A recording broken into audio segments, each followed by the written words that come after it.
The radio crackled with desperation. "Contact!" Multiple hostiles were surrounded, taking heavy fire from all sides. "We need immediate support." Sergeant First Class Bradley Thompson's voice cut through the static, high and tight with stress. "They've got us pinned in the compound. RPGs, machine guns, we can't move. Casualties mounting, enemies everywhere." At Forward Operating Base, Kalsu in central Iraq, the Quick Reaction Force scrambled to mount a relief operation. But 2 kilometers away on a desert ridge overlooking the city of Mahmoudia, Staff Sergeant Gabriella Cooper had already seen the trap closing. Through her rifle scope at dawn, she'd watched as 32 insurgents moved into position around an abandoned industrial compound where the Ranger Patrol would take their mid-morning rest stop. She'd tried to warn them, but communications had been intermittent in the urban terrain. Now, her brothers were trapped in a kill zone, and Gabriella was the only thing standing between them and annihilation. She pressed her eye to the scope of her M110 sniper rifle, found her first target at 520 meters through the dust and smoke, controlled her breathing, and fired. Drop a comment and subscribe, because what happened in the next 20 minutes would become legend in the 75th Ranger Regiment. Staff Sergeant Gabriella Cooper was 28 years old, U.S. Army Ranger with 5 years in regiment and 4 combat deployments to Iraq and Afghanistan. 5'7", lean and muscular from daily training, dark brown hair and a tactical braid, hazel eyes that could read terrain like a book. From Philadelphia originally, she'd joined the Army at 21 after 2 years of college, specifically aiming for the Rangers and Sniper School. Her M110 semi-automatic sniper system was equipped with a Leupold Mark IV scope, suppressor to reduce signature, and a Harris bipod for stability. She carried 180 rounds of 7.62 millimeter match-grade ammunition. In 4 deployments, Gabriella had accumulated 178 confirmed kills, a number that was about to increase significantly. The mission had started 48 hours earlier, when intelligence indicated a high-value target. An insurgent cell leader responsible for coordinating IED attacks against coalition forces was operating in Mahmoudia, a city 30 kilometers south of Baghdad. The Ranger Patrol, 12 men under Sergeant First Class Bradley Thompson, had been tasked with conducting reconnaissance in the industrial district, gathering intelligence on insurgent safehouses and weapons caches. Gabriella had been assigned as their long-range overwatch, a standard practice for patrols in hostile urban areas. While the Rangers moved through the city on foot, she would position herself outside the urban terrain with clear sight lines, providing early warning and precision fire support if needed. She'd left Fob Kalsu at 0300 hours, moving through darkness to reach her position before sunrise. The ridge she'd chosen was perfect, elevated above the flat Iraqi desert 800 meters from the industrial compound, with clear lines of sight across multiple approaches. By 0530 hours, she was in position, camouflaged among the rocks, rifle set up, scanning the area through her scope. At 0615 hours, as the Iraqi sun began burning off the morning cool, Gabriella spotted the first insurgents. 3 men carrying AK-47s, moving with purpose through the industrial district, checking buildings. She tracked them through her scope, noting their tactical movements and communications equipment. These weren't random fighters. They were organized, disciplined, planning something. Over the next 90 minutes, she watched as more fighters moved into the area. They came in small groups, 2 or 3 at a time, positioning themselves in buildings surrounding the abandoned compound, setting up weapons, preparing firing positions. By 0800 hours, Gabriella had counted 32 insurgents armed with AK-47s, PKM machine guns, RPG-7 rocket launchers, and what looked like a Soviet-era Dragunov sniper rifle. They were setting up an ambush. She keyed her radio. "Overwatch 7 to Ranger 2-4. I have visual on enemy forces staging in industrial district. Count 3-2 hostiles, heavy weapons, preparing ambush positions around Compound Delta. Recommend you abort approach and reroute. Static." Then fragmented response.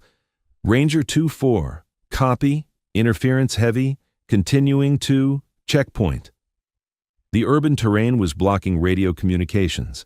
They hadn't received her warning clearly, and the patrol was still moving toward the compound where the ambush waited. Gabriella tried again. Overwatch 7 to any Ranger element. Enemy ambush prepared at Compound Delta. Repeat, do not approach Compound Delta. More static. Partial acknowledgement. Not enough to confirm they understood the danger.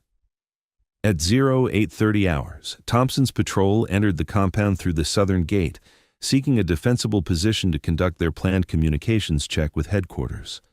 The insurgents waited with professional discipline, letting all 12 Rangers enter the compound before triggering the ambush. The first RPG came from the northern building, striking the compound wall and showering the Rangers with concrete fragments. Then, every insurgent position opened fire simultaneously, a coordinated storm of bullets and rockets that turned the compound into a killing zone. The Rangers responded instantly, taking cover behind concrete barriers and vehicles, returning fire.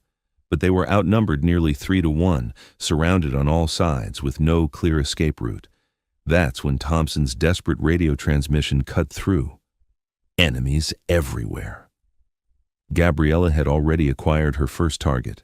Insurgent fighter on the rooftop of the northern building, 520 meters, operating a PKM machine gun that was raking the compound with sustained fire. He was partially exposed, leaning around a ventilation housing to get a firing angle. Gabriella's crosshairs settled on his center mass. Wind was light, maybe 2 miles per hour from the west. Range was confirmed, elevation calculated. She let out half a breath, found her natural pause, and squeezed. The M110 fired with a suppressed crack. Through her scope, she saw the fighter jerk backward and collapse. The PKM went silent. 1 down, 31 to go. Gabriella transitioned smoothly to her next target, RPG gunner, eastern building, 485 meters, preparing to fire another rocket into the compound. She led him slightly as he moved, fired, and watched him fall before he could launch. 2 down.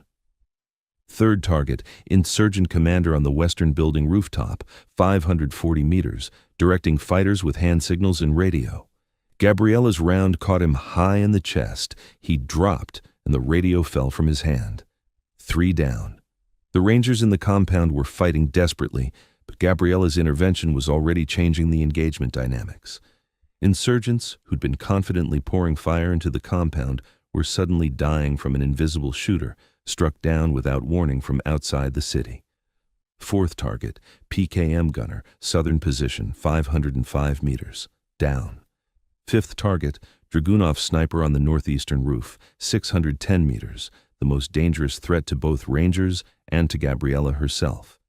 She spotted him through thermal shimmer, took extra time to ensure the shot, and fired.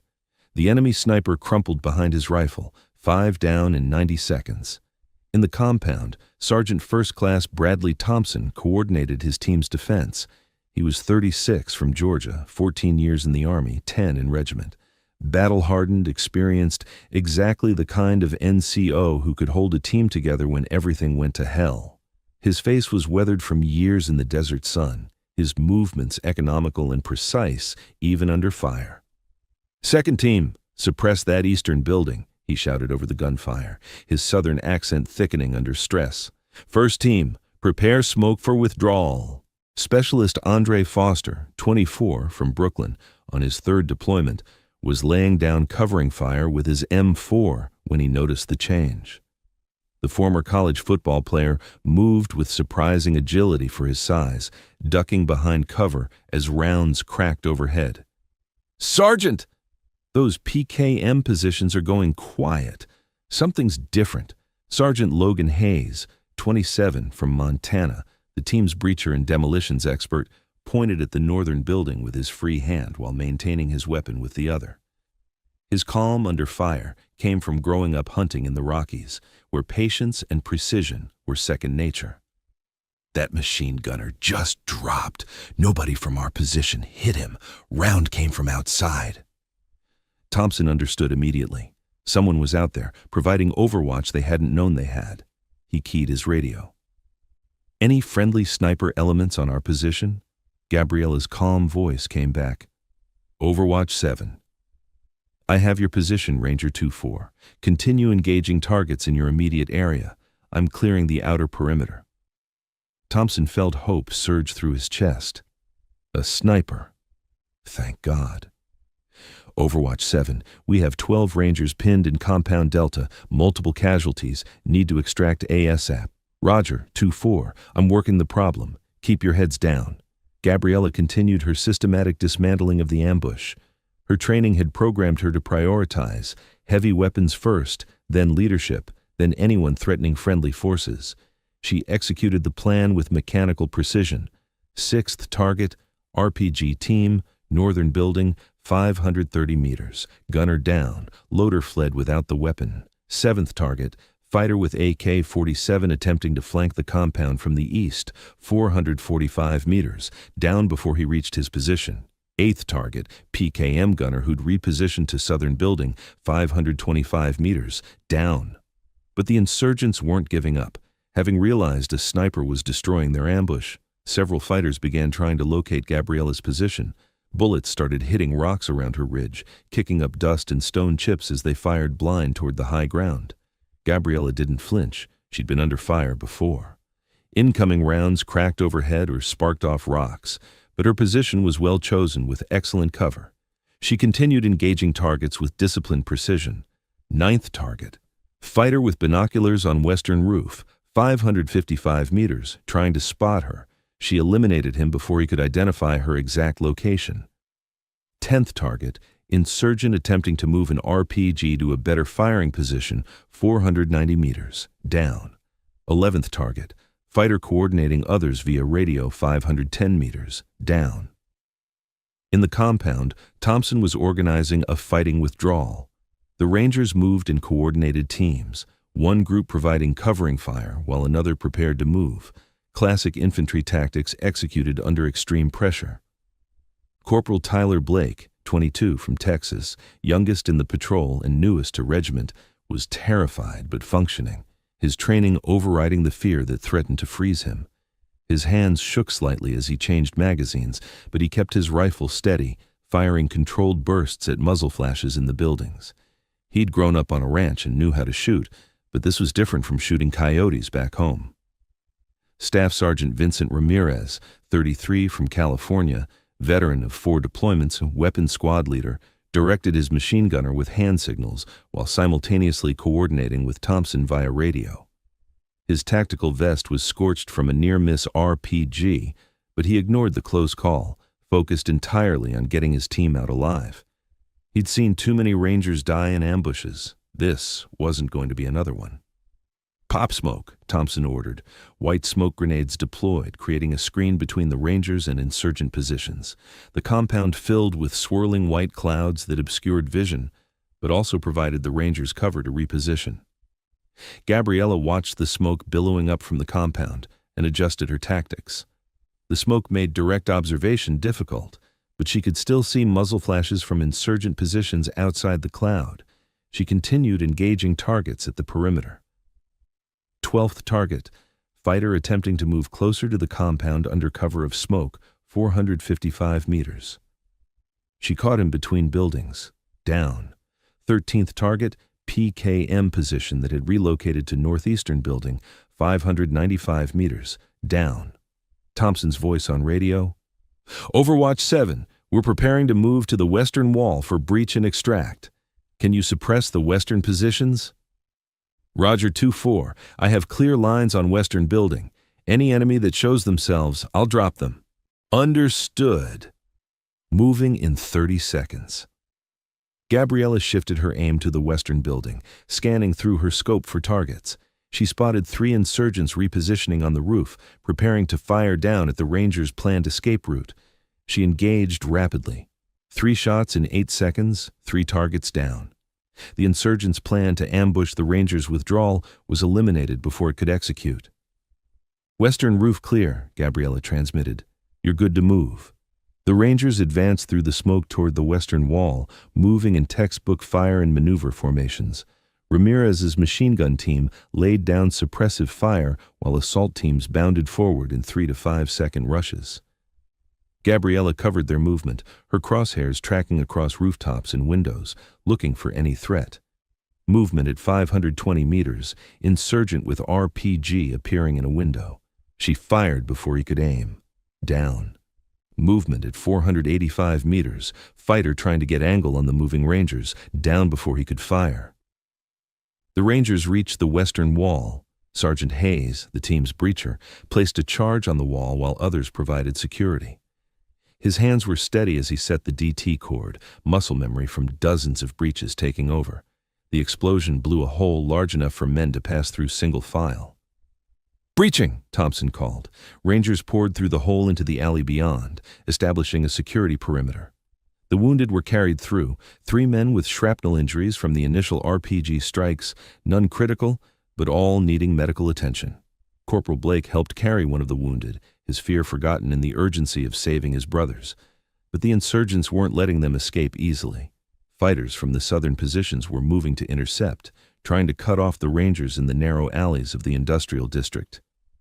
Gabriella spotted the movement. 2-4, you have approximately 8 hostiles moving to intercept from your south, range 200 meters from your position. They're trying to block your extract route. "Can you engage?" Thompson asked.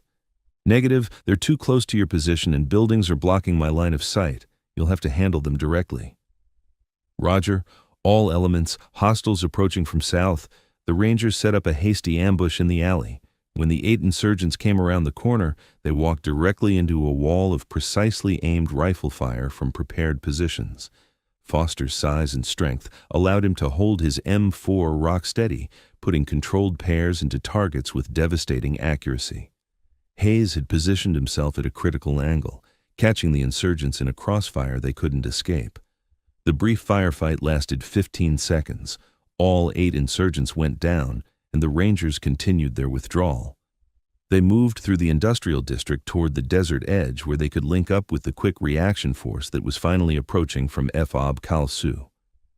Gabriella maintained overwatch, scanning for threats, covering their movement.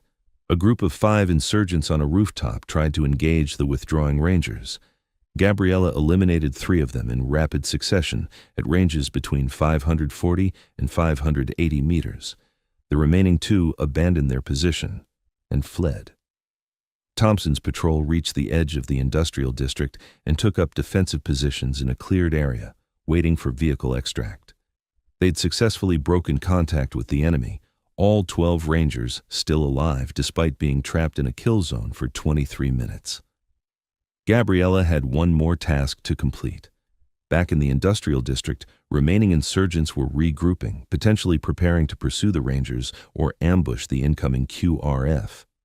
She couldn't let that happen. She methodically engaged targets still visible in the compound area and surrounding buildings. PKM team attempting to relocate, both men down at 515 meters. 3 fighters gathered in discussion, probably leaders planning their next move.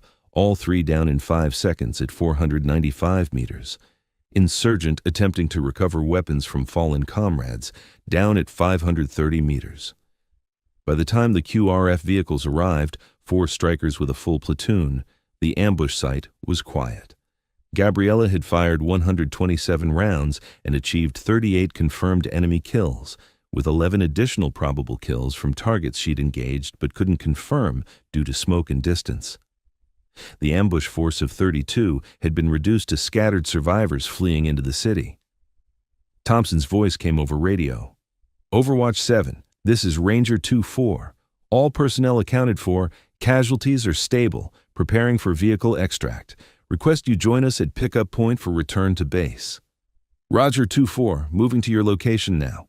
Gabriella cleared and secured her rifle, packed her gear, and began the 2-kilometer movement to the Ranger position. It took 40 minutes to cover the distance, moving carefully through the rocky desert terrain. When she arrived, the Rangers were loading into the strikers. Thompson approached immediately, his face showing exhaustion, relief, and profound gratitude. Despite the dirt and sweat covering him, his bearing remained professional, but his eyes betrayed the emotion he felt. "Staff Sergeant Cooper," he said, extending his hand with a grip that was firm despite his fatigue. "I don't know how to thank you. We were dead. That ambush was professional, coordinated, well-planned. We were outnumbered 3-1 with no way out. He paused, his voice thick. Then you started shooting, and everything changed. Gabriella shook his hand. That's the job, Sergeant. Overwatch means keeping you alive. I just did what I was trained to do. 38 confirmed kills in 23 minutes. You didn't just provide Overwatch, you single-handedly broke their ambush and saved 12 Rangers.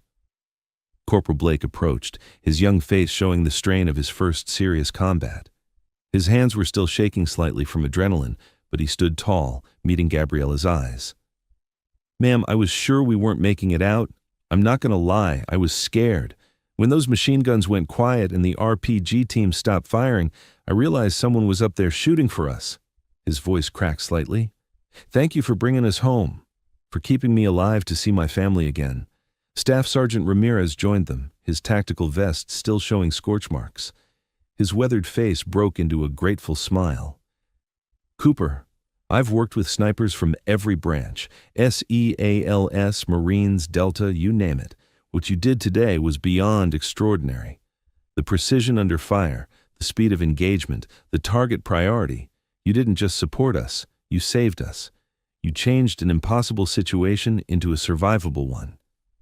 He extended his fist, and Gabriella bumped it. Respect. Sergeant Hayes, the quiet demolitions expert, approached last. He'd seen plenty of combat in his years, and his Montana Reserve typically kept him from emotional displays. But today was different. Ma'am, I've been doing this job for 8 years. I've seen Rangers die in ambushes just like that one.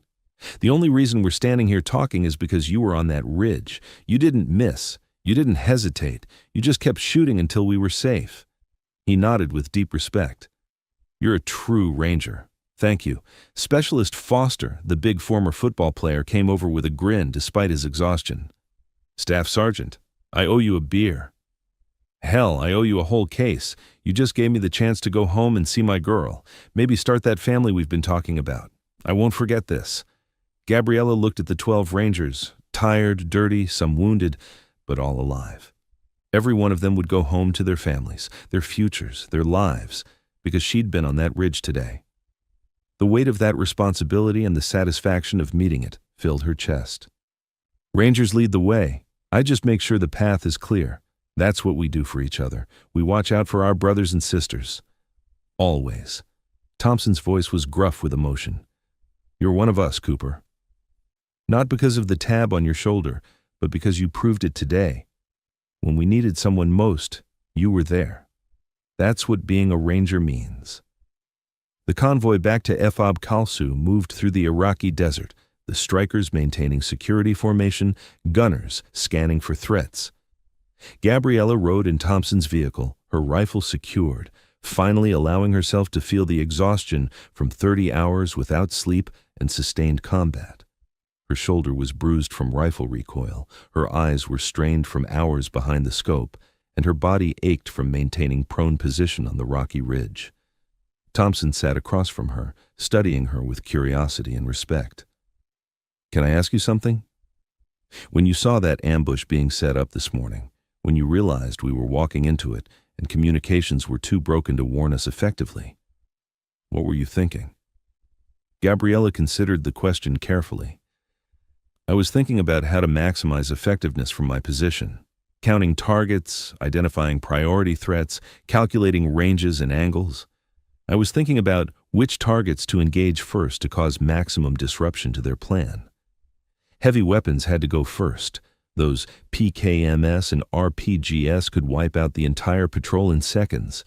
Then, leadership. Take out whoever was coordinating them. Then, anyone who presented an immediate threat to you guys. Not about the odds. Not about facing 32 insurgents essentially alone. The math was never me versus 32. It was 12 Rangers plus 1 sniper versus an ambush force that didn't know I was there. Surprise is a force multiplier, so is precision and elevated position. I knew if I could take out their heavy weapons and leadership quickly enough, disrupt their coordination, you guys could handle the rest. You're Rangers. You trained for this. You just needed someone to even the odds a bit. Thompson smiled, shaking his head in amazement. A bit. You call reducing their force by 2/3 evening the odds a bit.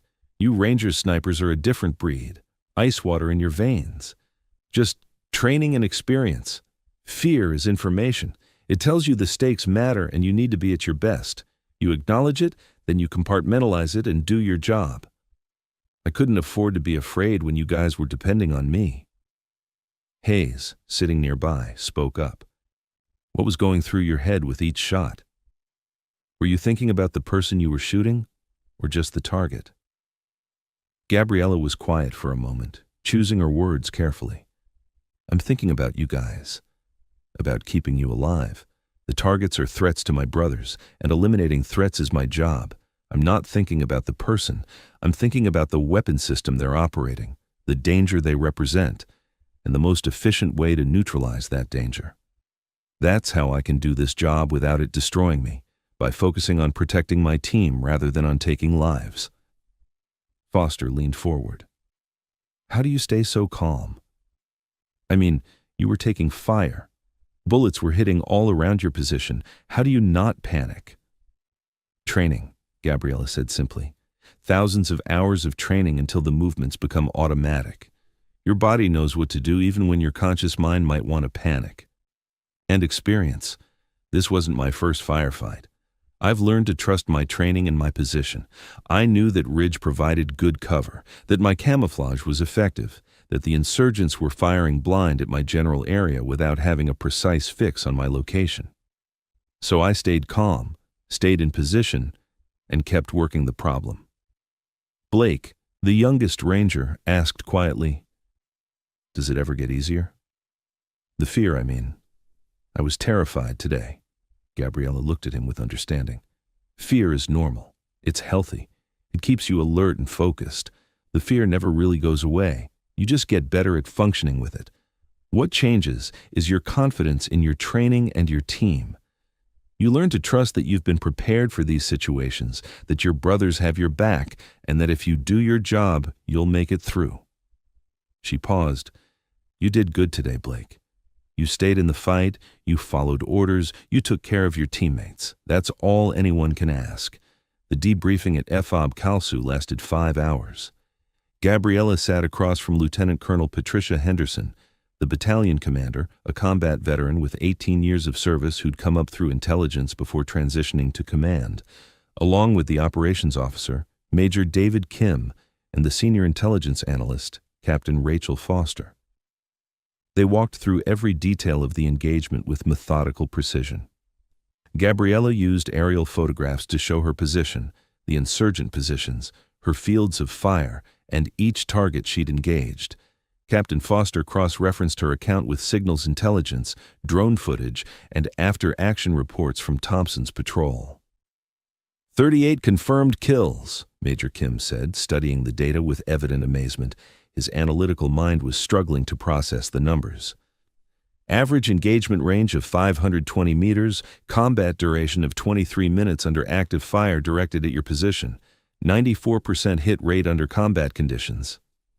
He looked up at Gabriella, his usually reserved demeanor showing genuine awe. Staff Sergeant, these are exceptional numbers by any standard. Some of the best I've seen in 20 years of reviewing combat actions. I had a good position and clear targets, sir. The ridge gave me elevation advantage, clear sight lines, and good cover. The insurgents were focused on the compound, not on the possibility of a sniper outside the urban area. Colonel Henderson leaned forward, her sharp eyes assessing Gabriella with the analytical intensity that had made her an excellent intelligence officer. Gabriella, I've reviewed your entire service record. 5 years in regiment, 4 deployments, consistently outstanding performance ratings across every metric we track. What you did today demonstrates not just technical proficiency, but tactical judgment, coolness under fire, and absolute commitment to your teammates. She paused for emphasis. I'm recommending you for the Bronze Star with Valor device. Your actions directly saved 12 Rangers who would almost certainly have been killed or captured in that ambush. Thank you, ma'am. I was just doing my job as their overwatch. Your job is being a sniper, Henderson replied firmly. What you did today went far beyond that. You made rapid tactical decisions in a fluid situation, adapted to changing battlefield conditions, maintained precision while under direct fire from multiple positions, and quite literally changed the outcome of an engagement single-handedly. You demonstrated exactly the kind of warrior ethos we need in the regiment. Thompson, who'd been sitting quietly during the formal debrief, spoke up. "Colonel, if I may, there's a tactical and cultural element here worth noting for the record. That ambush was set up by professionals. The positioning, the coordination, the timing, the patience to wait for complete target acquisition. This wasn't random insurgents or amateurs. This was a trained force executing a carefully planned operation designed to wipe out an American patrol. Staff Sergeant Cooper defeated that plan through superior skill, superior tactics, and superior determination. She adapted faster than they could react, she prioritized targets better than they could coordinate, and she maintained effectiveness under fire when they were trying to suppress her. She's a credit to the regiment and a perfect example of the kind of warrior we're trying to develop." Henderson nodded thoughtfully. "Agreed. Gabriella, I'm also recommending you for accelerated promotion to Sergeant First Class and eventual assignment as a senior sniper instructor and team leader. The regiment needs operators with your level of expertise, not just in the field, but developing the next generation of snipers. You have the technical skills, the combat experience, and clearly the teaching ability to make a real difference in how we train our people." 4 weeks later, Gabriella was back in the Iraqi desert on another ridge overlooking another city, but this time she wasn't alone. Private First Class Isaiah Wright, 21, from Louisiana, newly qualified as a ranger sniper after graduating from sniper school just 2 months ago, was positioned beside her with his own M110, learning the practical application of skills he'd only practiced on training ranges. They were providing overwatch for a patrol moving through the outskirts of Ramadi, and Gabriella was teaching Wright to read terrain, spot patterns, identify threats before they materialized into active danger. Wright was eager, talented, but inexperienced, exactly the kind of young sniper who needed combat mentorship to develop into an effective operator. "What do you see?" Gabriella asked quietly, both of them scanning through their scopes in the early morning light. "I see the patrol moving up Route Michigan," Wright answered, his Louisiana drawl soft with concentration. "I see civilians on the street going about their morning routines. Some vehicles, traffic pattern looks normal for this time of day." "Look closer. Third building on the left, second floor window facing the street." Wright adjusted his scope, studying the window carefully. "I see... Wait, is that curtain moving? There's no wind today and the window's closed. Someone's behind it." "Excellent catch. Someone's watching the patrol from concealment. Could be innocent civilian curiosity, could be a spotter for an attack." "What do we do?" Wright thought carefully, remembering his training. "Monitor but don't engage yet. Mark the position. Watch for additional indicators of hostile intent. Maintain awareness." "Correct. Good judgment. Patience is as important as precision in this job. We don't shoot unless we have clear hostile intent. Keep eyes on that window and tell me if the situation develops." For the next hour, Gabriella walked right through practical observation techniques, how to differentiate between normal civilian activity and tactical preparation, how to spot weapons being concealed under clothing, how to identify insurgent communication patterns and pre-attack positioning, how to read body language and movement that indicated hostile intent. When a suspicious vehicle approached the patrol, a white sedan driving slowly with multiple occupants, scanning their surroundings in a way that suggested reconnaissance rather than normal travel, Wright spotted it first. "Vehicle approaching from the south," he reported, his voice steady despite the adrenaline. "Behavior is anomalous. Speed is too slow for normal traffic. Occupants are conducting visual surveillance of the patrol. Could be pre-attack reconnaissance." "Good observation. Range it 485 meters. Wind 3 miles per hour, right to left based on the dust patterns." "What's your call on engagement?" Wright thought carefully, weighing the factors. "Monitor but don't engage yet. Could still be innocent civilians being cautious around American forces. Wait for positive threat indicators before committing to lethal force." "Correct decision. Patience and good judgment. We have rules of engagement for a reason. We need positive identification of hostile intent before we shoot. Keep tracking them. The vehicle passed the patrol without incident. It had been suspicious but ultimately non-threatening, just nervous civilians being careful around armed soldiers. Wright learned a valuable lesson. Not every anomaly requires engagement, and good judgment means knowing when not to shoot. But 20 minutes later, when two men on a rooftop began setting up what was clearly an RPG-7 rocket launcher, Wright identified them immediately. Contact, rooftop position, 610 meters. Two men with confirmed RPG-7. They're preparing to fire on our patrol. Good identification. You have authorization to engage. You have the shot when ready. Wright controlled his breathing exactly as Gabriella had taught him, calculated his hold for distance and wind, and fired. Through her scope, Gabriella watched the first man, the gunner, jerk backward and fall from the rooftop. Wright transitioned smoothly to the second target, the loader, and fired again. Both threats neutralized before they could fire a single rocket at the patrol below. Both hits confirmed, Gabriella said. Excellent shooting. You just saved American lives. How do you feel? Wright was breathing hard from adrenaline, his hands shaking slightly from the intensity of his first combat engagement, but his face showed determination and confidence. Like I just made a real difference, like the training was worth it. It was, and you did. 9 Rangers down in that patrol, 9 of our brothers, are alive right now because you identified a threat and neutralized it before it could hurt them. That's what this job is about. Not glory or medals or body counts, just protecting our teammates and making sure they go home to their families. She paused. You did well today, Wright. Trust your training, trust your judgment, and you'll be a damn good sniper. 6 months later, back at Fort Benning, Georgia, Gabriella stood in formation receiving her Bronze Star. The citation was read aloud to the assembled unit for heroic achievement during combat operations against enemy forces in Iraq. Staff Sergeant Gabriella Cooper distinguished herself through exceptional courage and skill when a Ranger patrol was ambushed by a numerically superior enemy force in the city of Mahmudia. From an overwatch position on an exposed ridge under direct enemy fire, Staff Sergeant Cooper engaged 32 enemy fighters over a sustained 23-minute engagement, achieving 38 confirmed kills through precise long-range fire and breaking the ambush through superior marksmanship and tactical skill. Her actions while under direct enemy fire from multiple positions directly saved the lives of 12 Rangers and demonstrated extraordinary valor in the face of overwhelming odds. Staff Sergeant Cooper's performance reflects the highest traditions of military service and brings great credit upon herself, the 75th Ranger Regiment, and the United States Army. Thompson attended the ceremony, along with Ramirez, Hayes, Foster, and Blake, the Rangers she'd saved that day in Mahmudia. Afterward, they gathered informally in the warm Georgia sunshine.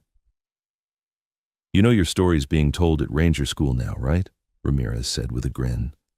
The sniper who appeared through the smoke and dismantled an entire ambush to save a patrol. You're a legend now. The instructors use you as an example of what one determined soldier can accomplish with the right skills and the will to use them. Being a sniper isn't about the longest shot or the highest body count or the medals on your chest, she'd explained to each new class of aspiring snipers. It's about being the person your teammates trust to make the difference when everything's on the line. It's about the discipline to stay calm when others are panicking, the skill to be precise when others are spraying bullets and hoping for hits, and the dedication to protect your brothers and sisters, no matter what the odds look like on paper. And when students would ask about the fear of being outnumbered, of being under fire yourself, of having 12 lives depending on your precision, she'd smile slightly and say what she always said. Fear is just information. It tells you the stakes are high and your job matters. You acknowledge it, you respect it, then you set it aside and focus on what you can control. Your breathing, your aim, your trigger pull, your target selection. Because somewhere down in that valley or that city or that compound, Rangers are fighting for their lives and they're counting on you to be absolutely perfect when it matters most. That's not pressure. That's purpose. If this story moved you, don't forget to subscribe for more inspiring tales of courage.